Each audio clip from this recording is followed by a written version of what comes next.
First, I want to say thank you from the bottom of my heart to all of you for coming out tonight, because today is a special day. Today is a special day. In fact, tonight's a special night, because it is exactly 20 nights from tonight that we are going to celebrate the fact that Barack Obama is a one-term president.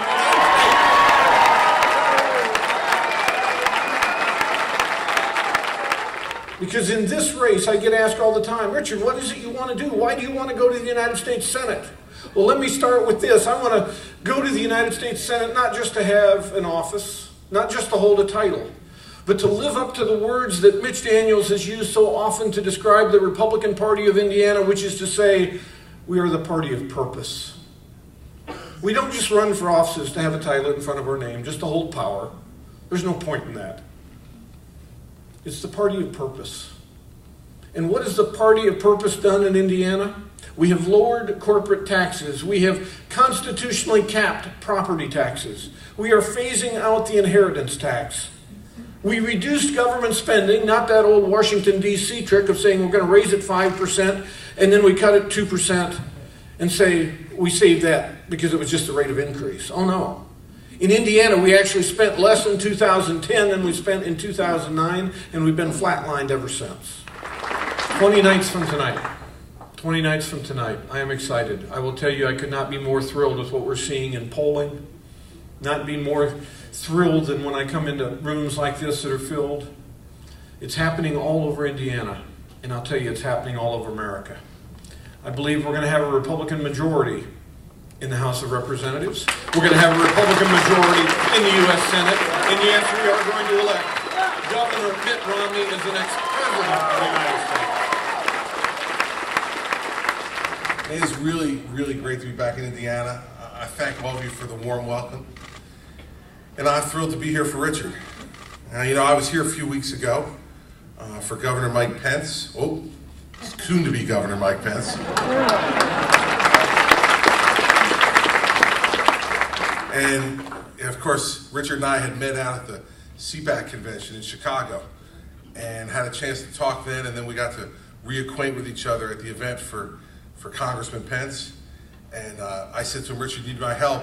I'm happy to come back and help you. And glad he took me up on it. Here I am tonight to tell you about a guy who you already know about, but who Indiana needs to really pay attention to over the next 19 days. This is a guy who is a principled leader. Now, let me explain to you from my perspective what it means to be a principled leader. What it means is to have a core set of beliefs that guide your conduct in public office. And that those core set of beliefs are the things that will be your compass as you go through all the different varied issues that come before you as an elected official. And unfortunately, we don't have enough of those folks in public life who have those core set of principles. Now, that doesn't mean you're always going to agree with everything that Richard agrees with. And let me tell you, I tell this all the time to people in New Jersey because I'm the same way. And I say to them, listen, you're looking for the perfect candidate? Look in the mirror, because you're the only one you agree with all the time. With the problems that our country has right now, we need a fighter. We need more fighters in the United States Senate. That doesn't mean people who are unwilling to compromise, because he's willing to do that, but he's not willing to do unprincipled compromise. See, I say this all the time in New Jersey, and people sometimes misunderstand conservatives. I think they do it intentionally. See, but I said, I always know that there's always a boulevard between getting everything you want, right, on one side of it, and compromising your principles on the other. I say to folks in Jersey, I will never compromise my principles. That's who I am, what I stand for, and what I believe in. But also, I'm smart enough to know that in this life, it is the rare moment when you get everything you want. There is a boulevard on every issue between those 2 points. Sometimes it's broad, sometimes it's narrow, but in my experience, it's always there. You see, if folks believe in certain principles, those are the people who can find true compromise, because they know what their guide star is, and they know where that boulevard is. The folks who run with the wind, what they'll care about is what's the latest polls say. And whatever the latest poll says, that's what they do. Now, politicians who tell you they don't look at polls are lying to you. Every politician looks at polls. Here's the difference. Here's the difference with me and Richard Mourdock against somebody like Joe Donnelly. See, when we see a poll that disagrees with a principle that we hold, we react one way and Joe Donnelly reacts the other. When Joe Donnelly sees that poll that is against a position he's held, it's easy. He changes it. He changes it to match the poll, because what he cares about is getting elected. When folks like me and Richard see polls that disagree with the principal position of ours, we see it as our obligation to act like real leaders. And real leaders don't follow polls. Real leaders change polls. And that's what Richard will do. In this election, we have a president who has said you can't change Washington, D.C. from the inside. Now, I have to tell you the truth. Remember I was telling you about that disorientation? You get lightheaded and dehydrated? I gotta think that's what happened to the president when he said that. Not drinking enough water. Because how could he say that and then have the guts to stand up and ask you for another 4 years? I mean, Mr. President, and I know he's watching, he loves me. He does. It's an unrequited love, but it's a love nonetheless. Mr. President, I want to help you.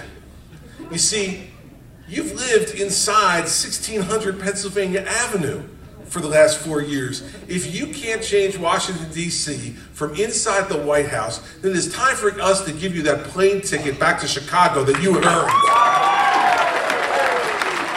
So we have a party led by a man who says that we belong to the government and that if you give him another 4 years, he won't be able to change Washington, D.C. at all. What a selling point. I mean, sign up? Where can you sign up for that? See, that's what's confronting Indiana. Indiana's choice in these federal elections, or do we want to continue in that direction? No. Well, I don't think so. Thank you. At least one of you is going to get that. You're all supposed to yell no. Let me try that again. Indiana's question in this federal election is, do we want to continue in that direction? No! You're slow learners, but you're good. Once you get it, you get it. We can't continue in that direction, and you cannot send unprincipled people to Washington, D.C. to do a job that will only be solved by strength and resolve and principle. And so let me end with this. There are going to be a lot of people that you're going to get a chance to talk to in the next 19 days about this election. And I expect all of you to be wearing your heart on your sleeve. You see, there's no room on the sidelines for anybody in the last 19 days, especially not in the Mourdock campaign. Okay? You do not want to wake up on November 7th and have had Joe Donnelly beat Richard Mourdock by this much.